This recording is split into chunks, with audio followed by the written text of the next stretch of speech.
Salut à tous, bienvenue, merci d'être avec nous. On va parler de golf, hein. C'est la suite de ce Rolex Trophy ici au Golf Club de Genève, un golf club de Genève qui reçoit cette compétition depuis hier avec les juniors. On s'en rappelle, aujourd'hui c'est le premier jour pour les joueurs professionnels, toujours les joueurs du Challenge Tour et puis également tous les joueurs amateurs de ce club de Genève. Beaucoup de plaisir aujourd'hui d'être accompagné de Julien Clément. Julien Clément, lui aussi ancien joueur de golf professionnel, un Genevois qui a été au plus haut niveau, on s'en rappelle, on va pas en parler toute la semaine, mais c'est vrai que c'est important de le dire. Julien qui a été troisième de l'European Master de Montana il y a quelques années, et puis également régulièrement sur ce Challenge Tour. Et puis on a beaucoup de plaisir d'être avec quelqu'un d'extrêmement important de ce Golf Club de Genève, un visage emblématique, Joachim Domingo. Bonjour Joachim. Bonjour. Merci beaucoup d'être quelques instants avec nous. On va le rappeler, vous êtes Caddy Master. Caddy Master, vous avez en charge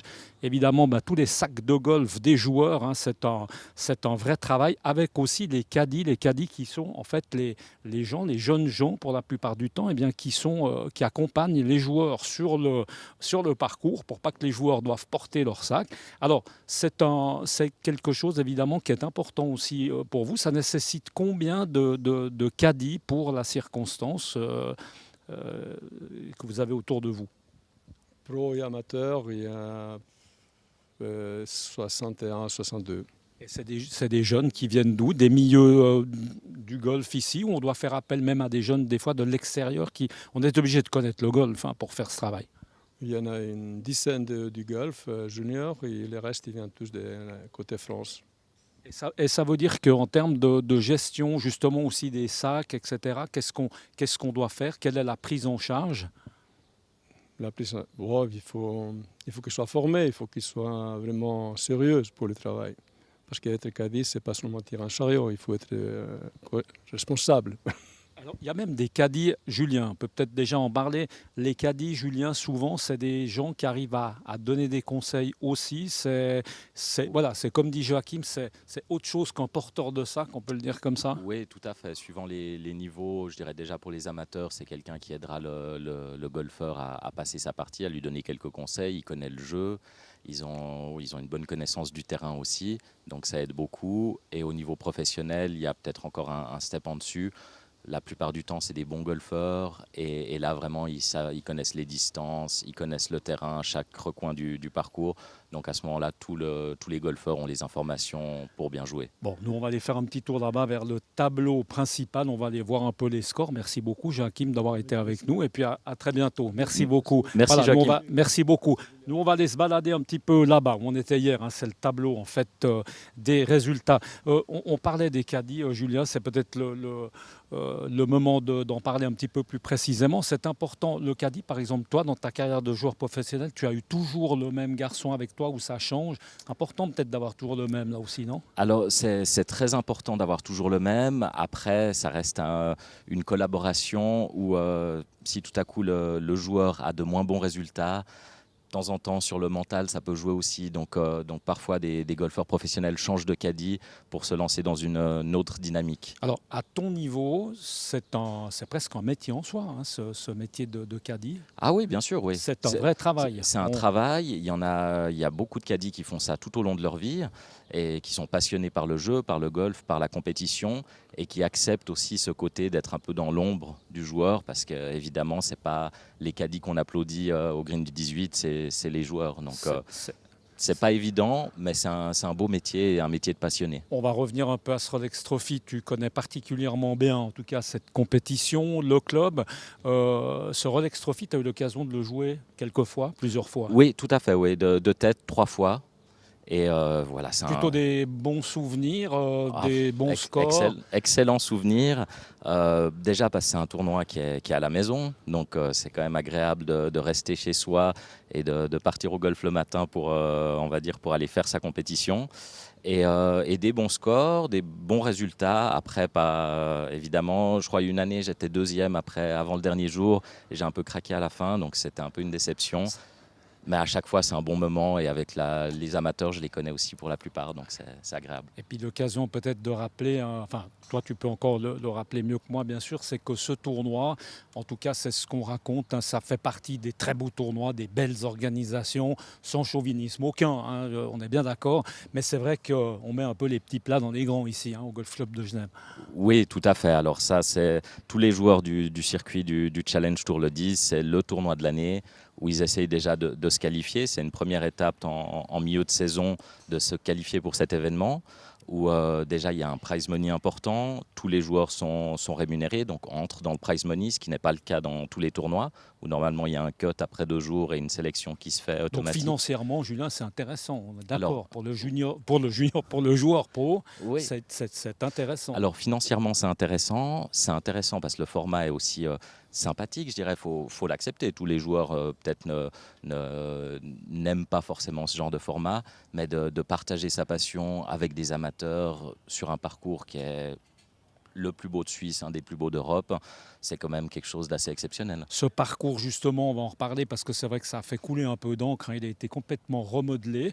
Alors c'est vrai qu'hier, on a eu l'avis de Nicolas Sulzer, on a eu l'avis aussi de Girbach, le joueur suisse.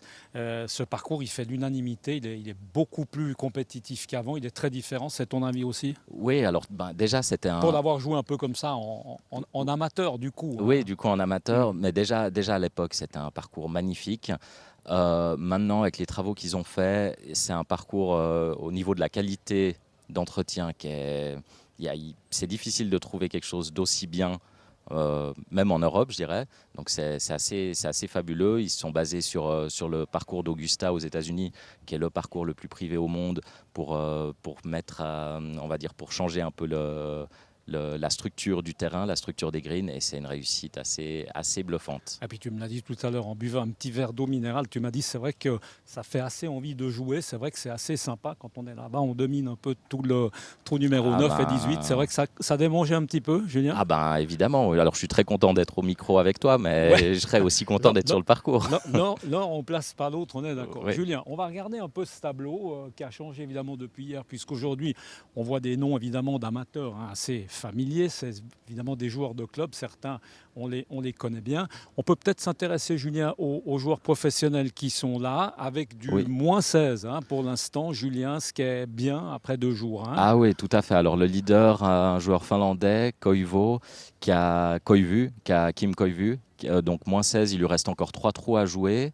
Je crois qu'il avait commencé au 10, donc 7, 8, 9, j'imagine encore une chance de birdie certainement.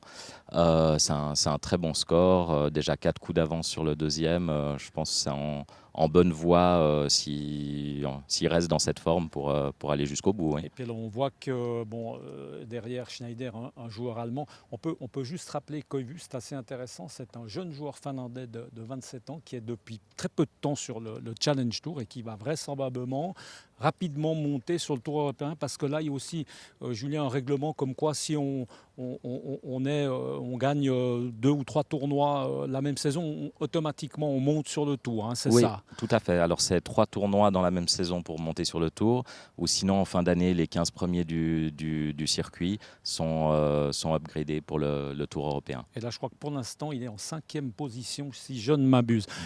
Pour ce qui est des amateurs, là on est en train de remettre un petit peu à jour ce tableau. On voit la famille en tout cas Vasmer à moins 23, ensuite c'est du moins 22, etc. Là, Julien, qu'est-ce qu'on peut dire aussi après une journée de compétition? Ça se remonte, là on est déjà un petit peu sûr du coup. Alors, pas forcément. Non, pas forcément, parce que c'est un format assez particulier. Déjà, c'est en net, donc c'est en fonction du niveau de jeu des joueurs. Donc, s'ils jouent mieux que leur niveau actuel, ils ont plus de points. Donc, ce n'est pas forcément le meilleur résultat au final du trou qui compte, mais le meilleur résultat en fonction de son jeu. Après, les joueurs amateurs, ils sont 3 par équipe, ils jouent avec un golfeur professionnel. Il faut avoir aussi un peu de réussite à ce niveau-là. Si le joueur professionnel joue moins 6 ou s'il joue plus 4, ça peut changer beaucoup dans le score. Ce qui est toujours intéressant, c'est cette relation, on en a déjà un petit peu parlé, mais ton sentiment à toi, qui a joué beaucoup de pro-am, je crois savoir, c'est pas évident, je pense, à jouer, parce qu'on doit quand même, on joue pour soi, le pro joue pour lui, il a un score à part, et puis il joue aussi pour l'équipe. Donc là, quelle est la bonne tactique? Est-ce qu'on est vraiment dans sa bulle, ou on essaie quand même d'aider les amateurs, parce que c'est pas évident, parce que là, on perd un peu d'influx, puis on perd un petit peu du jeu, non? Faut un peu s'adapter. Bah, c'est vrai qu'être dans sa bulle, c'est important. Une partie de golf, ça dure pas loin de 5 heures. Donc on ne peut pas rester 5 heures non plus concentré sur son jeu. Donc ça fait du bien aussi de se sortir un peu de ça et d'aider les amateurs. On est là aussi grâce à eux. C'est des fans de golf. Ils aiment le sport professionnel aussi. Donc si on peut leur apporter un petit soutien, une aide, quelques conseils, c'est aussi très agréable. Ouais, en tout cas, c'est vrai qu'on peut le rappeler, c'est un des rares sports où on a l'occasion en tant qu'amateur de pouvoir jouer avec des professionnels. Ça, c'est une énorme chance. Oui, tout à fait. Et ça n'affecte pas directement le jeu. Après, ça joue peut-être un format comme ça jouera un petit peu plus lentement qu'une compétition classique. Donc voilà, il faut juste être un poil plus patient. Mais d'un autre côté, c'est aussi un moment où on peut partager plus son expérience, discuter avec des golfeurs amateurs. Et c'est un côté très, très sympathique aussi. Voilà, on peut dire qu'à l'heure où on parle, c'est justement le Finlandais, on le rappelle, Koivu Kim de son prénom, qui est à -16, donc évidemment que rien n'est joué.